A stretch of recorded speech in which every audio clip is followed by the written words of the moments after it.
The numbers told the story. They always do.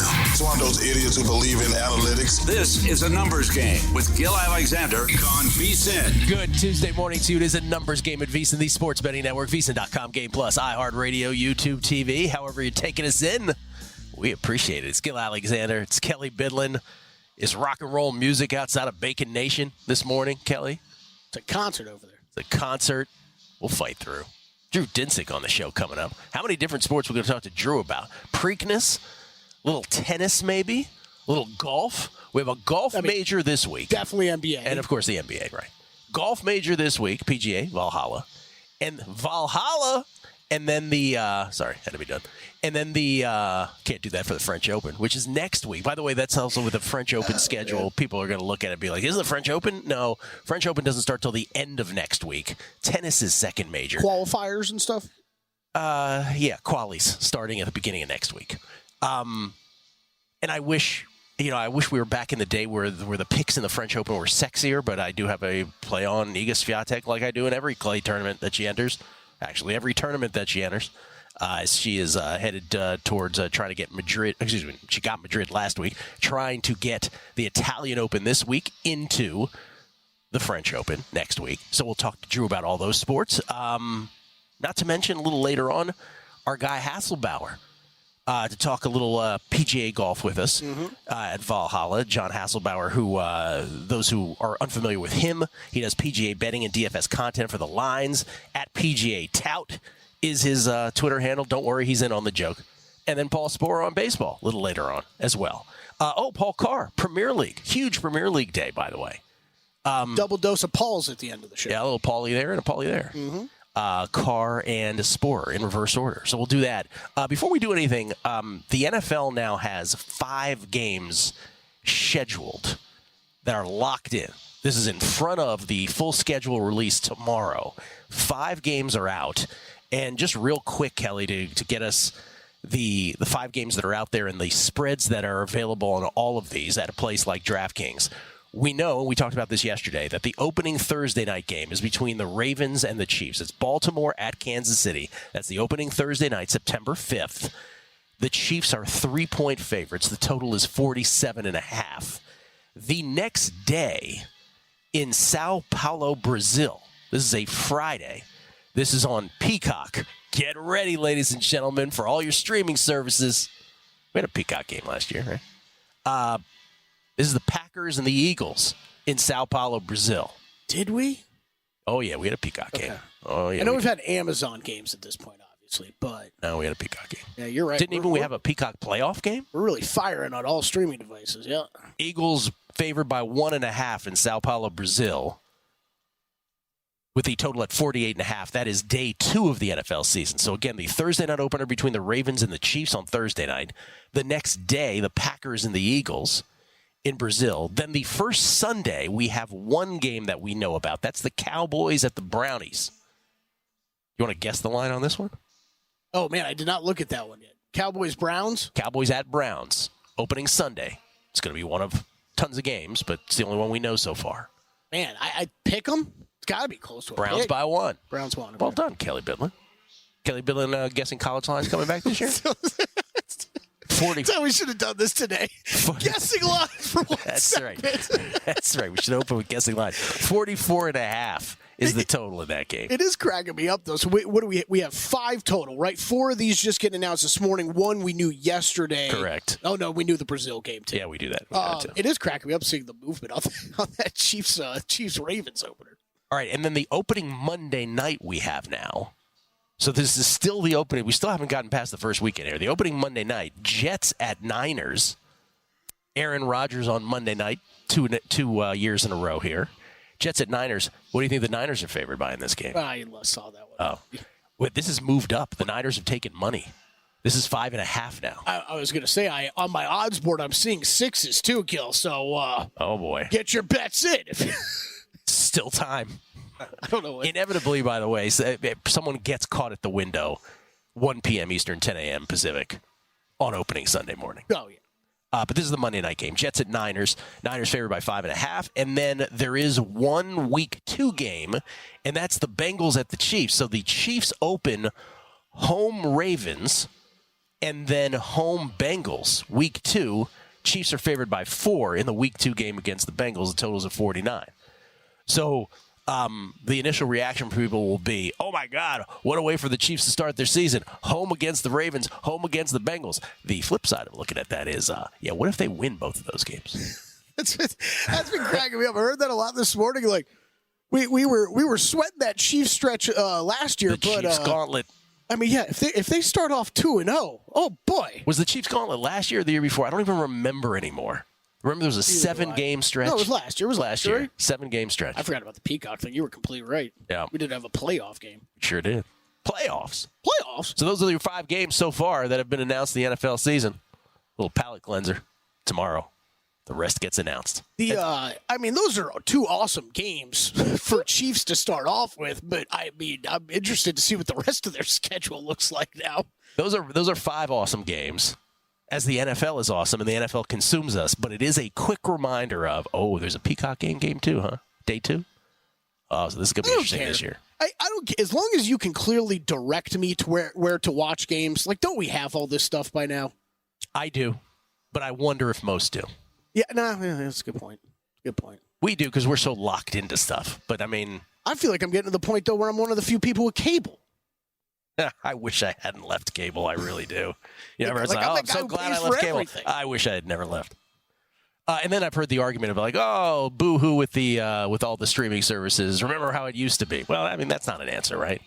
Going back to 1978 is not the correct response to the counter-argument to streaming services, where we only had 2 games every afternoon. There was a bit of this conversation on a Pablo Torre Finds Out episode. Oh, really? About how basically all the streaming services are just becoming new cable. Like how we're just because where do I go? What channel do I go to? That's all it's becoming. Don't get me started. If you add it all up, I'm probably paying as much, if not more. Yeah. It's disgusting how much I'm paying right now. Yeah. Yep. They fixed this again. I mean, cable with NBA Pass, all that stuff, all the streaming services, gross. All right, NBA last night. Little Billy Joel Piano Man for you, by the way, in the background. Okay, NBA last night. Celtics. Well, first of all, we found out that Donovan Mitchell was not going to play in this game about an hour before tip-off. Did that surprise you? No, shocked. Me too. Shocked. I mean, apparently he played through the second half of that game, the game before. But yeah, I was very shocked, and as I texted you, I don't know how hurt he is, or maybe it's just, you know what, you scrubs aren't worth my future. That leapt to mind. Because he looked kind of comfortable on the sidelines. Of course, it's hard to know, right? But Celtics win by 7, 109-102 against the Donovan Mitchell-less Cavaliers. So the Cavaliers cover not only the adjusted price after his announced absence, which got to 11.5. They also ended up covering what was the number when people thought he was playing, which was 8. So Cavaliers keep it within the number. They lose by 7. I just want to say about this game, Celtics take a 3-1 lead now back to Boston in the best of 7 conference semis. Did you hit? You got home? I got home. God bless NBA Penny. I got home. It's ridiculous. I got home. But the Cavaliers had a billion chances to take a substantial lead in this game all throughout, like the third quarter.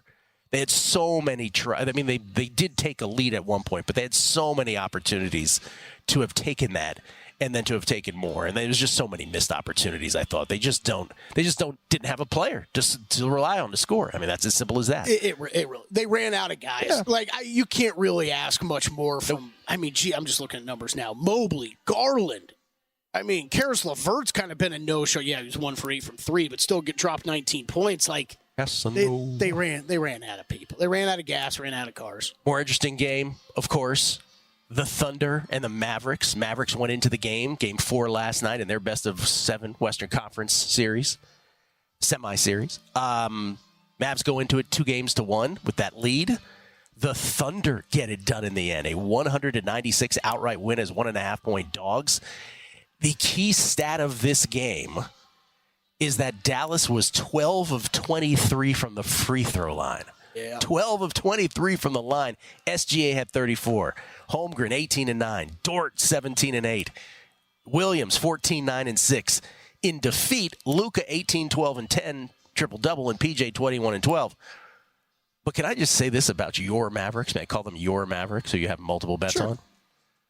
I am so tired of Luka whining on every damn play. I cannot be the only one with this and Luka. I don't think you're the only one. I think that I feel like everybody picks their individual player, though. Like, it's the whole NBA.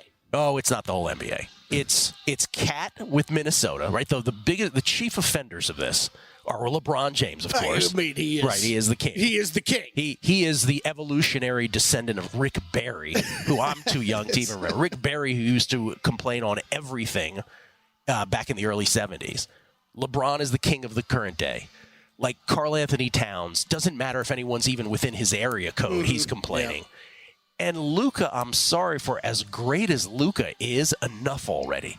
He is so much more concerned with complaining to the refs than he is winning a basketball game. And by the way, I think the attitude trickles down because you have guys like Lively and P.J. Washington who appear far more concerned with getting in kerfuffles and preening about stuff. Lively's fiery. Yep. Oh, it's ridiculous. Yep. Y'all have won nothing. You're nobody in this league. Nobody knows who you are except for Luka. Stop it. Thunder win, and you find yourself rooting for the Thunder if you don't have a bet on the Mavericks, of course. And we're knotted up 2 games apiece, headed back to OKC. Just SGA, silent killer in this game again. Just so good. Hitting everything from the mid-range down the stretch, 34 points, never lets up. And he's the opposite, right? You have no idea what the score is when he's playing. No idea what the score is. He'll give one of these once in a while. I like this. Like a tennis player. Where's the call? Yeah. Great series besides the Celtics one. We'll get Drew's thoughts on all that, plus the Preakness, tennis, golf. It's all on the other side. It's a numbers game at VSiN, the Sports Betting Network.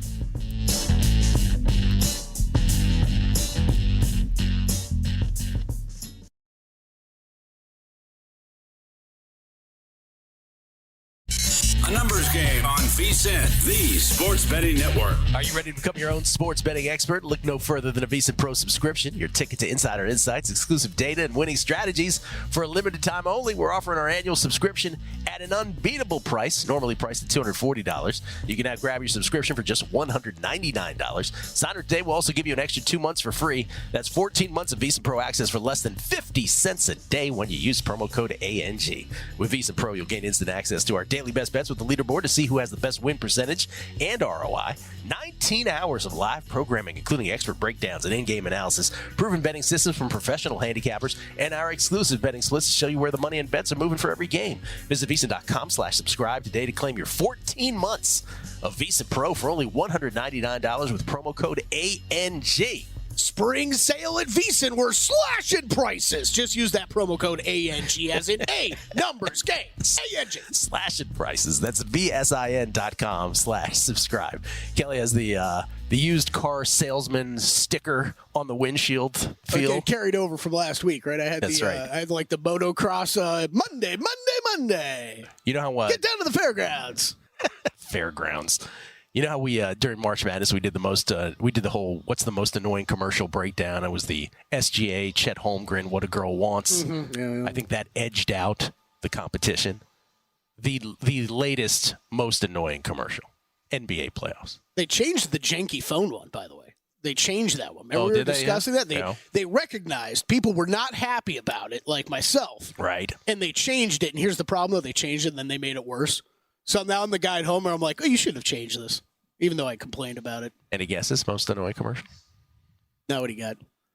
Where does the suit and perk begin? Oh, gosh, yeah. That one's really bad. No question. No doubt. Number one. Drew Dinsick, ladies and gentlemen. I'm sure he has an opinion on the subject. He's whale_capper on Twitter.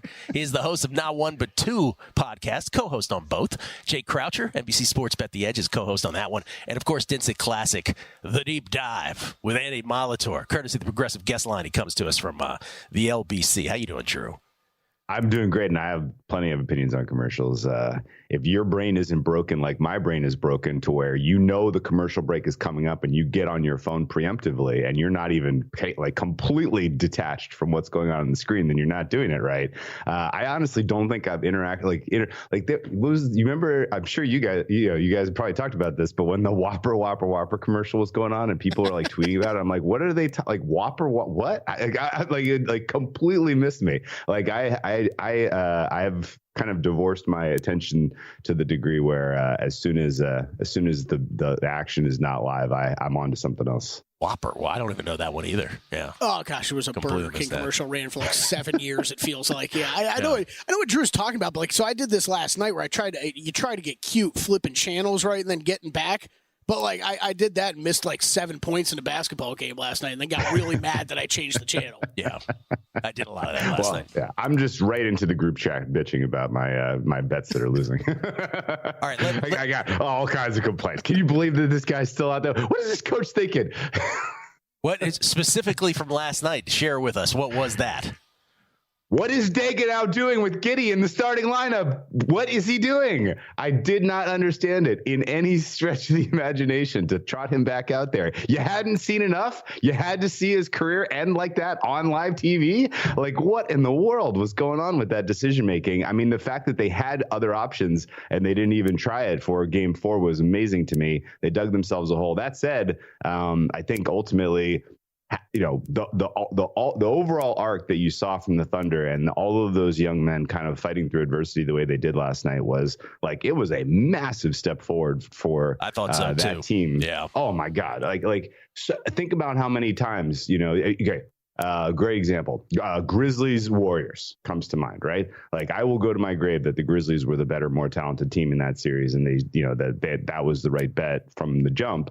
But every time that they hit adversity in that series, like when the Warriors hit adversity, the vets knew what to do. It was like they had been there before, they had been in the trenches, they'd been through war, and they all just did their jobs. Nobody lost their cool. And every time adversity hit the Grizzlies, it was just like, what's going on? Why aren't the refs helping us? Like, it was like nobody really was able to keep their cool and just do their job. And what you saw with the Thunder last night felt like the opposite, where it was like, man, everything was going against them. Nobody could hit a shot. They dug themselves a 10-point hole because of the Giddey nonsense to start. And then, you know, it was, hey, it's the fourth quarter. We need to tighten up our defensive rotations. We have a couple of defensive actions that I thought were just absolutely masterful when they knew kind of where Luka wanted to go with the ball. And they had Lou Dort basically kind of shape his defense and pushed him right into Chet Holmgren a couple of times. And it was like, and then, you know, now you got length and you got Dort, and it was just like, oh, it was just perfect defense. And then on top of that, you know, SGA and Jalen Williams, finally Jalen Williams offense shows up in the, you know, final 4 minutes there to help that Thunder team put that game away. And you know, a young team making those type of steps at this stage of the playoffs, I think is going to be pretty darn important. And they look the freshest and the healthiest of the teams in the West right now. And so, you know, I honestly think sitting on some Thunder 5-1 to win the West, I'm feeling pretty confident having seen them make that step forward last night. There you go. That definitely rises back to life. Thunder 5-1. Yesterday I started the show by talking about the unbelievable change of mindset in the Nuggets Timberwolves series, how, you know, most folks believe that the Nuggets as defending champs were probably the favorite, and the market agreed with this, favorites, besides the fact that the Celtics had an easier path in the Eastern Conference that made them shorter. But generally speaking, that the Nuggets were the favorite to repeat. Then they lose those 2 games at home against the T-Wolves. Everybody's minds completely shifts. I'm raising my hand. I was no different. And now we're back to 2-2. That's a game 5 that is tonight, and I'm curious where you stand on this with the Nuggets as 4-point favorites in this ball game. Yeah, I think this one's going to be. Well, I mean, I think this one's going to be phenomenally close. I don't make this one 4. I'm at 2.5, so I would say Timberwolves are pass for me, but I haven't made a bet on this one yet. And really, the answer is I can't tell you, you know, what the Timberwolves can. You know, like I can't see the future in terms of what adjustments Finch is going to try to make here. You know, you can point to the defensive intensity slipping a little bit from them from game 2 to 3 and 4. You can point to, you know, the offense starting to kind of get mired in the muck a little bit, particularly, you know, Karl Anthony Towns' ability to create, you know, some of his mismatches that were so important in games 1 and 2. And, you know, I'm not sure where the Timberwolves go to fix. Like, do they focus mostly on the defensive side or the offensive side? And, you know, how do they particularly respond to the fact that it seems like the Nuggets have solved one small aspect of their defense where they were trying to keep Conley away from Jamal Murray? And I was with you 100% that the Nuggets losing those first 2 games, it was like, well, I guess that's it. Wow. Yeah. And it had less to do with the results of those games, which, I mean, obviously the results were important. And it had more to do with, like, you're just watching Jamal Murray out there and you're like, well, this guy can't play playoff basketball. Like, he's completely hobbled. And for whatever reason, the 3 days off that they had between game 2 and game 3, it was like he went into a time machine and he's perfectly healthy again, even though he's dealing with this calf ailment. And I think, honestly, if he can perform at the level we saw from him in game 4, which wasn't like as good as, playoff Murray has been, but certainly better than what we saw in the early part of the series, then, the Nuggets are certainly live to get through to the next round. However, the Timberwolves still have some pretty solid mismatches here. And I think you've seen the Nuggets kind of respond with a huge game from Michael Porter Jr. in game 3, huge game from Aaron Gordon in game 4. You're getting contributions from the bench that I think are somewhat unsustainable, particularly, if you're getting 25 minutes from Christian Braun and you're getting, your made threes from Reggie Jackson and Holiday, like, you're all a little bit on borrowed time. And I think this is probably going to go 7. And my guess is that this is going to get distilled to just, what can Anthony Edwards do? Can he put on his Superman cape? Is Cat gonna, is he going to rise when, they're in an elimination game? Because elimination game is coming, whether it's in game 6 or 7. What does Cat do in that moment? And then in particular, has Jokic solved the Timberwolves defense? And I don't know that the answer to that is emphatically yes. I'm hopeful that there's going to be some opportunities to play some game 6, game 7 under here.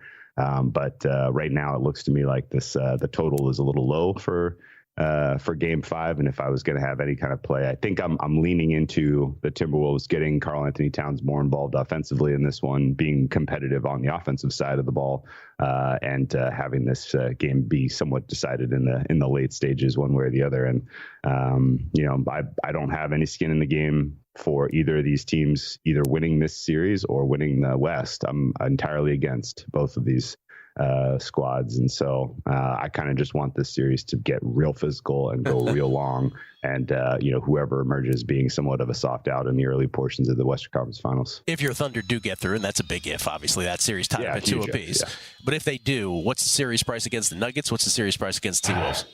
My price against the Nuggets is going to be about -130. My price against the T-Wolves is going to be about -165. And I think the market is going to be low on both of those. It could definitely I definitely could see the Nuggets likely being road favorites in that series. And so would have add more Thunder. And I think Timberwolves probably going to be closer to like maybe -120 pick them at market. So I'm going to be Thunder heavy on both of those series. Just to clarify, you said the Thunder would be favorites in both of those series? For me, yeah, my numbers would have Thunder's favorites, but I think the Nuggets are going to open as market favorites if that's your Western Conference Finals. Interesting. Okay, we'll come back, get his thoughts on the Pacers and the Knicks. Then, of course, tennis and the Preakness. Numbers Game VSiN, the Sports Betting Network. A numbers game on VSiN, the Sports Betting Network. This segment of A Numbers Game is brought to you by Zyn nicotine pouches. There's only one number 1 draft pick. There's only one champion at the end of the season. And there's only one nicotine pouch brand in America that outsells the rest, and that is Zyn. Zyn is a smoke-free, spit-free, hassle-free nicotine pouch that can be enjoyed anywhere, anytime. Find your Zyn at Zyn.com. That's ZYN.com. Warning, this product contains nicotine. Nicotine is an addictive chemical. Wow, smoke-free and spit-free, huh? That's right. Because, you look around, some are smoke-free and some are spit-free, but you rarely get the smoke and spit-free together. It's the Zyn way. Yeah. It's the Zyn way. There's in it That's exactly to win it. Right. What'd you just say? There's in it to win it. Okay? Kelley Bydlon, everybody. There's in it to win it. Skill Alexander. It's Kelley Bydlon, producer number 9. So much more than a producer. Drew Dinsick, kind enough to join us for a second segment at whale_capper. For courtesy, progressive guest line from the Deep Dive and Bet the Edge podcast at NBC Sports. Real quick before we get off basketball, I was saying off air that in the first segment I was making the point that if anything, the Thunder are the more mature team. The younger team is the more mature team than the Mavericks, who starting at the top with Luka have been nothing but whiny little you-know-whats. Like Luka just cannot stop. And you said what?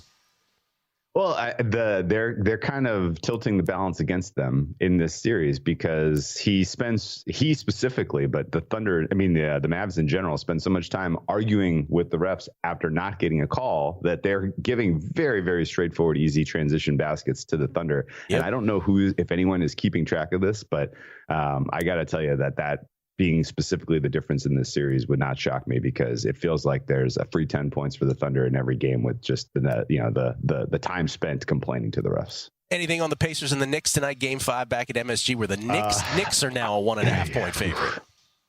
Agree with the market move, but I don't think there's a bet to be had on the Knicks right now. This is going to be a very close call. I don't know exactly what the Knicks can do at this point in terms of making any type of adjustment. I think they just got to stick with what they got, and that's going to be a lot of pressure to chew out there. I think his offensive contributions are clearly and obviously muted. The spacing issues for Brunson are real when he is on the floor, and really with any option, any combination they can come up with, unless Deuce McBride all of a sudden, from the previous series shows up. But I think the Knicks are going to have to slow this down. They can't win a track meet with the Pacers. The Pacers proved that early in Game 4, where they were just like, hey man, if we run, we can really get these guys to quit. And I think the Knicks are going to come out and play a lot more physical style of basketball. I think they're going to lean into the whistle a little bit, and you're going to get you're going to get a pretty sloppy game here. And I think the under 217 is the best way to attack that, and play a little alt under 207.5 as well. All right, let's go to tennis. Tennis's second major, the clay court slam. Round 1 begins. This is always funny with folks because the schedule that they put out Roland Garros is confusing. But it's going to be the beginning of not next week, but the beginning of the following week. So we're talking May 27th. That's when round 1 at Roland Garros begins. They're finishing up still. We're on the business end of the tournament in Rome currently. Let's just set it out for people who are landing on tennis right now. You have clay court tennis and Roland Garros specifically. So Iga Swiatek is a young Rafa Nadal. She is looking for her 4th French Open title and her 5th Slam overall. Once that tournament begins, she is the favorite. I'm curious if you would look any other way. And more specifically on the men's side, this is different. We have a situation where we have injuries with Sinner. We have injuries with Alcaraz. Nadal may or may not play it. And then Djokovic had a bottle hit him on the head, and then he didn't look very good against Tabilo. So I wonder where you stand. Let's start with women first. That might be easier. And then talk about how you feel about men's futures right now. Yeah, the women's side is substantially easier. Don't overthink it. Iga is peaking here at Rome. The quality of tennis that we saw when she flipped the switch on Angie Kerber and then carried through to Keys today was exactly where she wants to be in terms of prep and kind of form heading into Roland Garros. If she does not win this, I will be sincerely surprised, and honestly I would expect that she could probably win this with a little flourish. Find a little long shot prop on wins without dropping a set type of deal, because the gap between her and the rest of the field on clay is massive when she is at her top form, and it looks like she's rounding into that as we speak. So Sabalenka, the only other realistic contender considering what we've seen from the rest of the women on clay this cycle. I think Goff is kind of a paper tiger. I think Rybakina is a huge question mark in terms of health and fitness, and so it's probably going to be Sabalenka, Iga in the final. And if it's anything, the best chance Sabalenka had was in Madrid, and she almost got Iga in Madrid in the final there. And I think the conditions on Philippe Chatrier on the final Saturday of Roland Garros definitely lean in favor of Miss Swiatek. Ben, is it time to take a shot at a long shot? Without question. I don't think I've ever, in all of the years we've previewed, slam tennis, and it's going back a while now. Yes. The pool of contenders is pretty narrow. We're like, well, 3 or 4 men can realistically win this. I would say that's very untrue this year, because Carlos Alcaraz's elbow injury, not only does that affect his ability to perform well on clay and get his spin and get power out of his forehand.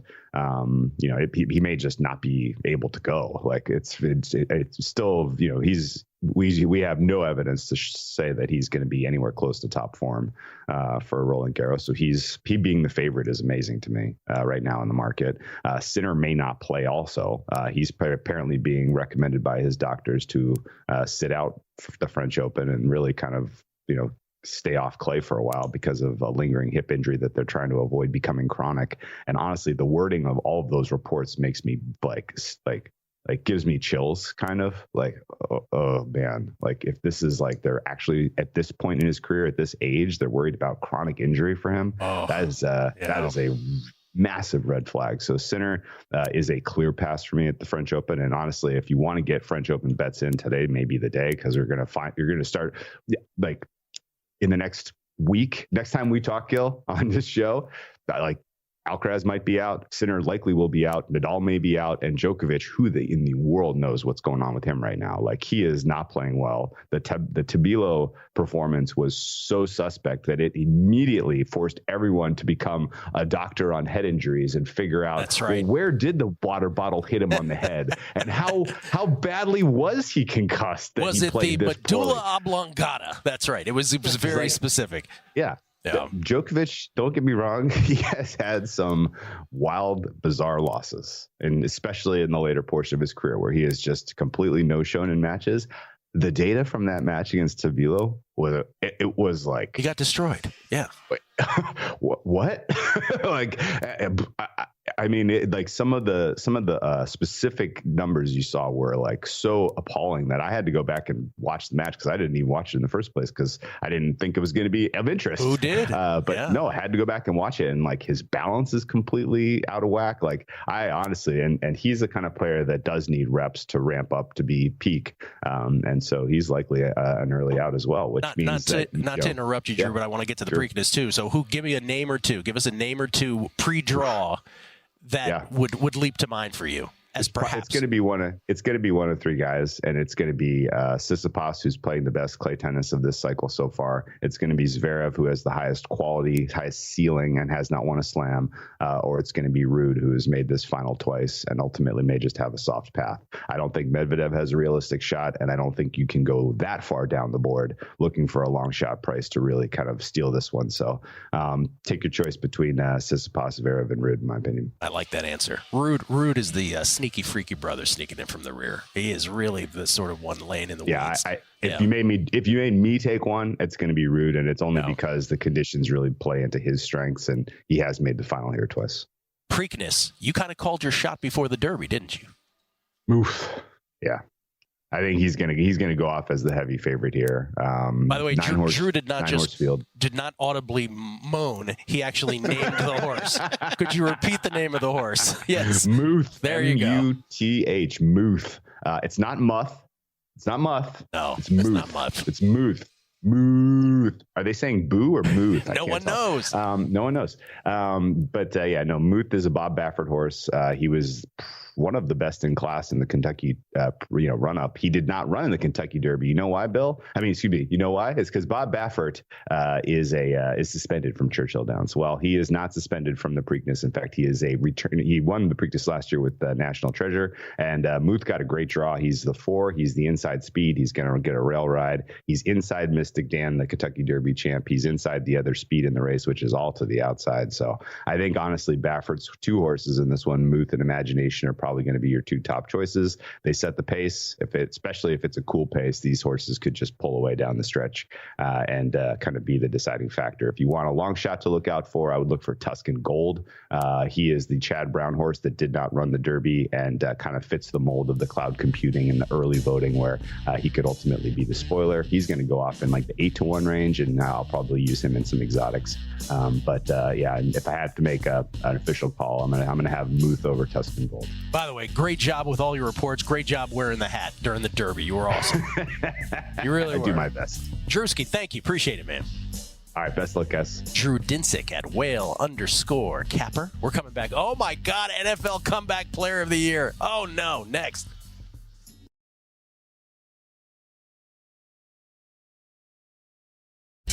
A numbers game on VSiN, the sports betting network. Sound the trumpets.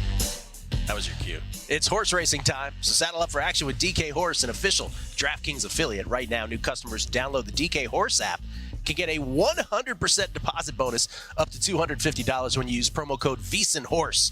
All one word, Kelley. VSiNHorse. Yeah. Just deposit $25 or more and complete the playthrough requirement. Wager on your favorite horses and watch the races live right in the app. Download the DK Horse app now. See, I can't even do I can't do the horse trumpets.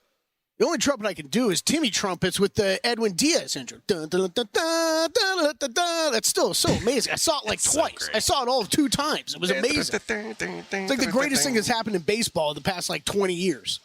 was that one time Timmy Really? Trumpets was alive for Really? Edwin Diaz to come on the field. Better than Barry Lamar Bonds Jack in 73? Yeah, better than that? I said 20 years. It's 20. It's within 20. Barry's in there? Okay, yeah. Michael Burns, we get tweets at Beating the Book. My work schedule prevents me from watching the NFL. Looks like I save $800 plus for all the streaming.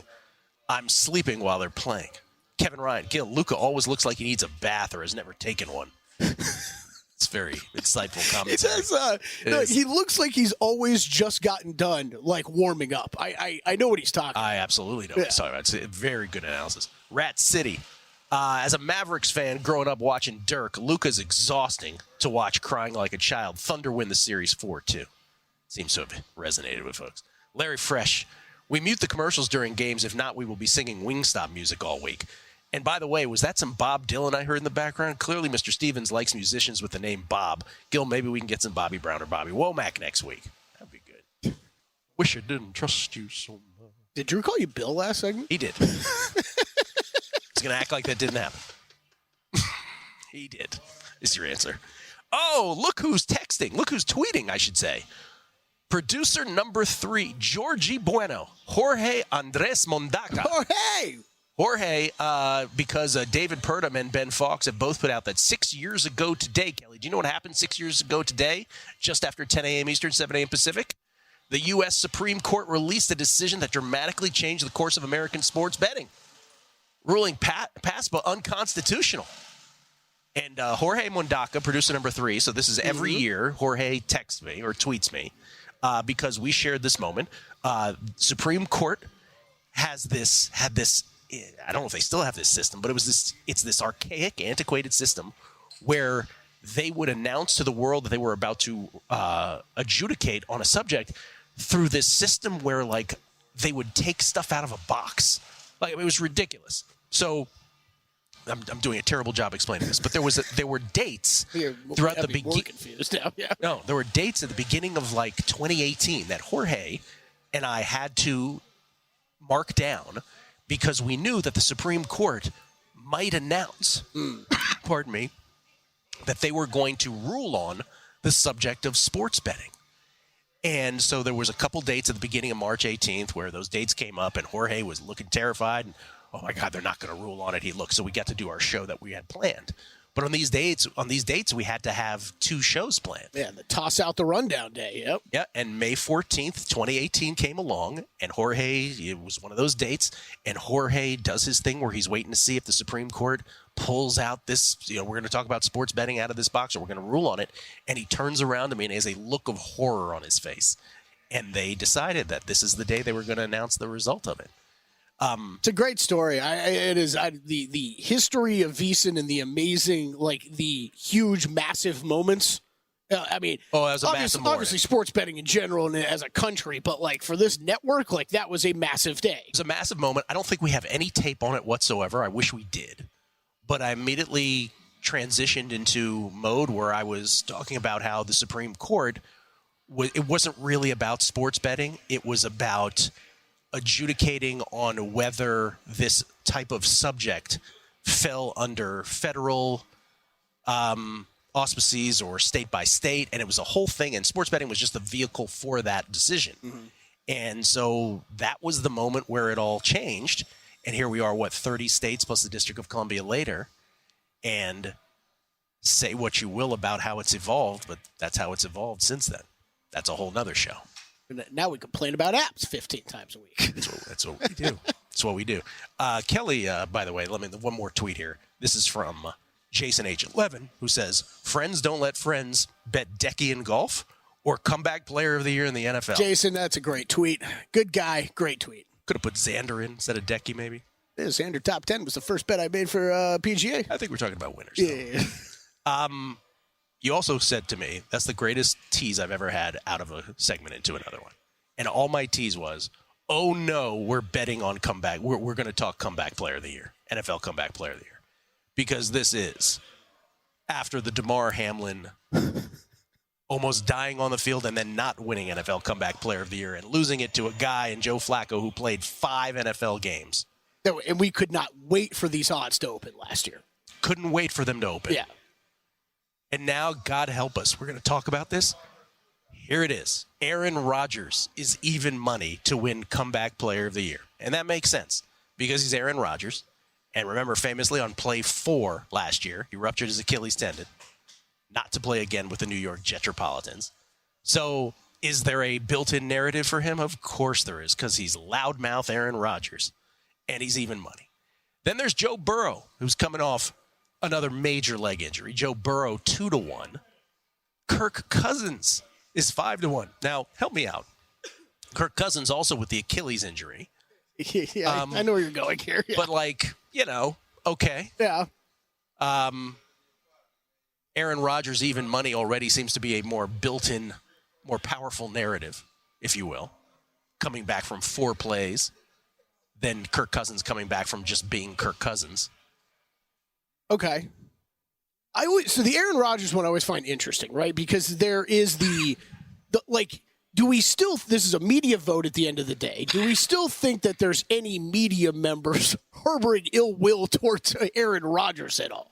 Oh, I think there's some media members who are tired of Aaron Rodgers. So, I still think that. So I don't think there's the media members out there thinking about that with Joe Burrow or Kirk Cousins. No, Kirk Cousins is the opposite. He handled his Achilles injury perfectly. He didn't make himself the center of attention. So why is there that big a separation in the odds? Because Aaron Rodgers is such a, like I said, when I said loudmouth, people are going to try to interpret what I meant by that. Aaron Rodgers makes everything about him. There's no political statement in that. Aaron Rodgers, I'm talking about Aaron Rodgers had an Achilles injury. Kirk Cousins had an Achilles injury. Aaron Rodgers never let himself get out of the spotlight. The story was always about him. Oh, I'm going to come back. I'm setting up for that Washington Commanders game. It was like ridiculous, nonsensical medicine. Yeah. Again, for those of us who have had not 1 but 2 Achilles ruptures, we knew it to be that. And you had all these hack doctors on Twitter who wanted clicks, who jumped on it. Oh, yeah, he could be back. No, he could never be back. And Kirk Cousins did what most people do, who are leaders, who are actual leaders. He kept his mouth shut on the sidelines for the Minnesota Vikings, let his team play. He didn't make it about himself. Anthony Richardson, by the way, is plus 750. Can you win a Comeback Player of the Year coming back from a handful of games as a rookie? What are you coming back from? I mean, I maybe if he'd have to be outstanding though, right? It's got to be one of those top 3 guys, right? It's got to be one of those top 3. Russell Wilson, Deshaun Watson. By the way, they're not giving it to Deshaun Watson. Right. Nick Chubb, Daniel Jones, Justin Herbert, Tank Dell, also on this list, shorter than 30-1. Listen, Rodgers, Burrow, Cousins, those are the 3 most prominent narratives. I mean, 3 quarterbacks, 3 good teams. I don't know. Kirk Cousins is 5-1. If I knew he was starting for sure week 1, right? Because I think there's still some question over that, and drafting Penix probably didn't help that at all. If I knew for sure he's starting. If 5-1, I might take a bit of that.